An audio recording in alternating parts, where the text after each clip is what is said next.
Девчонки, всем привет! Сегодня я покажу, как сама себе делаю маникюр. Сначала я обрабатываю антисептиком свою левую ручку, беру фрезу и начинаю снимать старое покрытие. У меня на ногтях сейчас выкладной френч, поэтому мне придется чуть больше потрудиться, чтобы снять все аккуратно. Все, на левой ручке я сняла. Теперь самое сложное для мастеров — снятие материала на правую руку. Смотрите, тут ничего в принципе сложного нет, у меня просто уходит чуть больше времени. Вот и все. Сложного в принципе нет. Вот, все сняли аккуратненько. Тут остался еще чуть-чуть материала на пальчиках, на ногтях, но я вот возьму необходимые расходники и теперь с помощью пилки буду снимать остаток материала, который в принципе он мне не нужен здесь, чтобы мне было проще выравнивать и этот материал мне дальше не мешался. Все, убрали лишнее, придала форму ногтям. Дальше я возьму апельсиновую палочку и аккуратно буду отодвигать кутикулу. Давить на ноготь не нужно, несмотря на то, что это деревянная апельсиновая палочка, давить не нужно.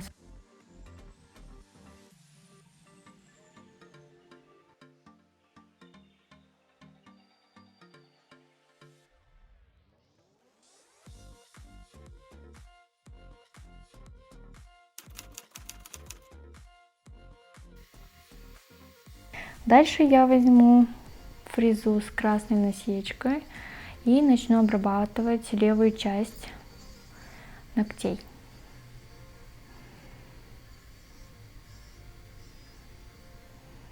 Периодически снимаю пыль, которая накапливается от фрезы.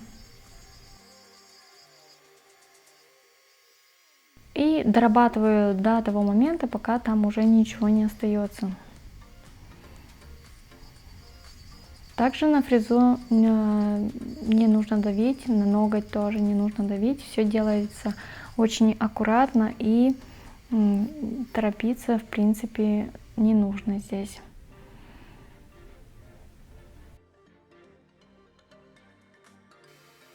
Переключаю аппарат на реверс и начинаю обрабатывать правую сторону. Я работаю конвейерным методом, поэтому сначала все пальчики, левую часть ногтей, пальчиков, а потом переключаю на реверс и другую сторону обрабатываю. Так как я работаю кусачками, мне легче с ними работать, поэтому берем кусачки и начинаем обрезать кутикулу. У меня ее немного, на самом деле мне подходит аппаратный маникюр достаточно, но я хотела показать, как у меня получается срез.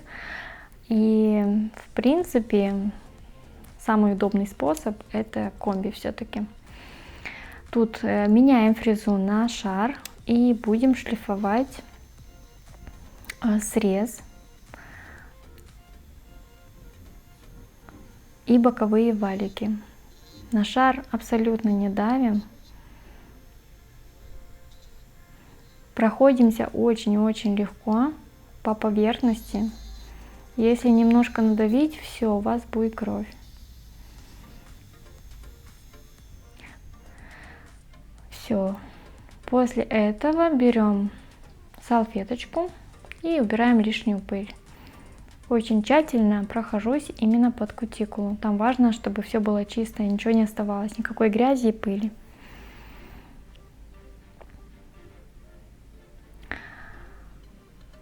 Дальше я возьму базу и буду покрывать тонким слоем, так как у меня дальше будет укрепление гелем, поэтому мне нужна подложка. На самом деле перед покрытием базы нужно праймер и дегидратор, но я не всегда его использую, так как у меня все хорошо держится и без этого ничего не скалывается, поэтому по настроению.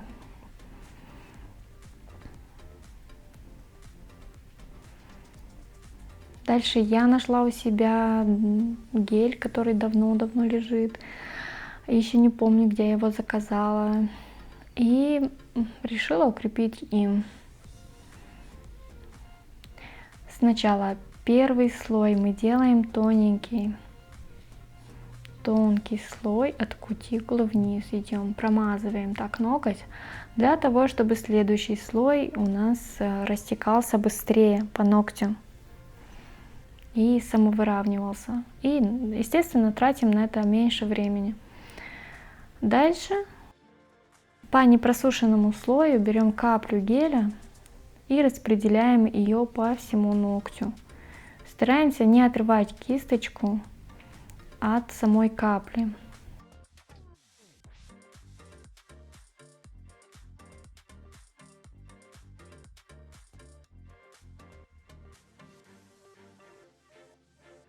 То есть тянем эту каплю с одной стороны в другую сторону. Аккуратно. На этом тоже не стоит, на этом моменте не стоит сильно спешить и торопиться, так как он дальше сэкономит нам время. Если есть у вас лишний гель, капля оказалась большой, то убираем лишнее. Все, первое я сделала, первый ноготок сушим в лампе. Ну, естественно, вот так выглядит все. После того, как я укрепила, беру апельсиновую палочку. Будем покрывать цветом. У меня будет черный цвет.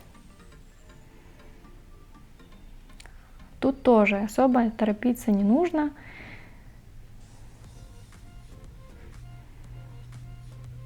Промазываю тонким слоем.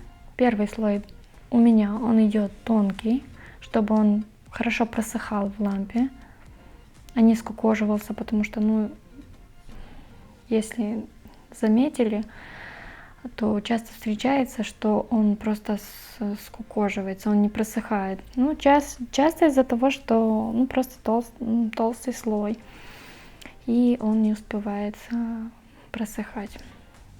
С помощью тонкой кисти я помогаю докрашивать под кутикулу. Не всегда, но иногда нужно это делать. Иногда получается просто кисточку из флакона подкрашивать хорошо под кутикулу, но я решила не рисковать, так как и еще из-за того, что я снимаю, не очень удобно подносить ноготь ближе. На безымянном пальчике у нас дизайн, и на маленьком пальчике тоже, поэтому берем кисть тонкую и делаем вот такие, проводим такие полосочки. Стараемся тонкие. Чем тоньше полосочки, тем изящнее потом у нас смотрится дизайн.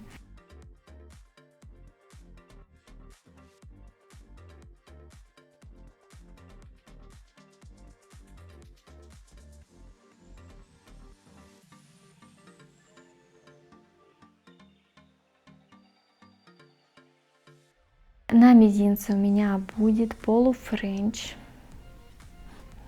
Беру черную гель-краску и рисую френч на половину ногтя.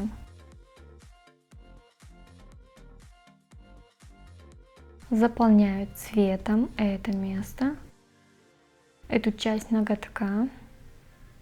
Здесь у меня гель-краска, поэтому опять нужно будет просушить очень хорошо. Хорошо, это будет 2 минуты.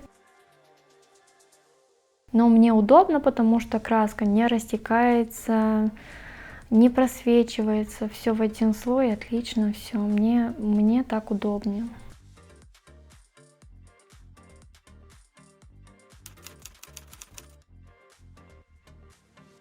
Так как у меня дизайн просто импровизированный, мне захотелось точки, захотелось поставить несколько точек. Решала долго 2 или 3 поставить, в итоге решилась, будут 3 точки.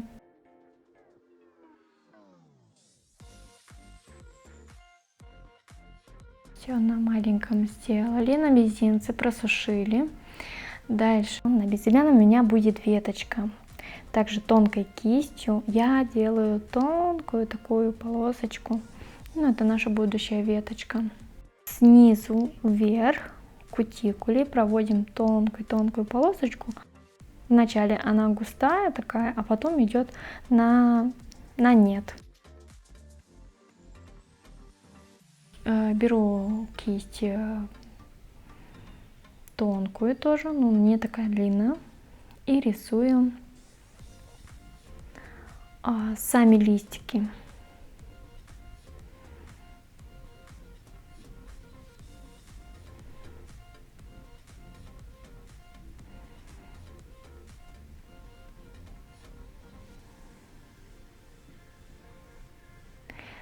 Листочков у меня будет немного, всего лишь 3.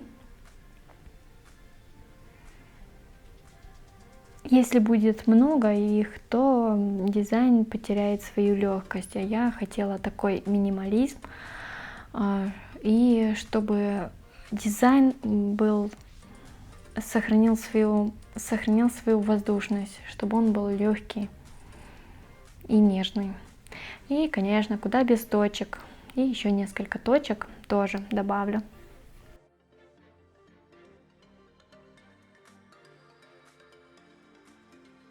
Все, сушим хорошо в лампе. Покрытие у меня будет матовое, поэтому беру матовый топ и покрываю пальчики топом. Его тоже очень хорошо важно просушить. Он у меня с липким слоем. И буду сушить его 2 минуты, чтобы он хорошо просох.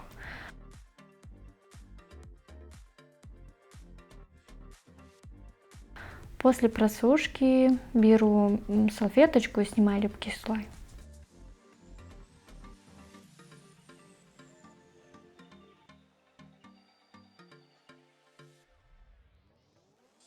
Вот, маникюрчик почти готов, но на этом еще не все. Я решила на листочках добавить блесток. Я люблю блестки, не буду скрывать. И сначала я думала, что здесь будут стразики, но так как они часто не держатся долго, я решила, что рисковать не буду. Будут блестки, и они ничем не хуже страз, может даже лучше в этом случае. Вот. Все, теперь мне нравится. Вот, девочки, такой у меня маникюрчик получился. Напишите, если вам понравился. Мне он очень нравится. Буду носить с удовольствием. Всем спасибо за внимание. Пока-пока.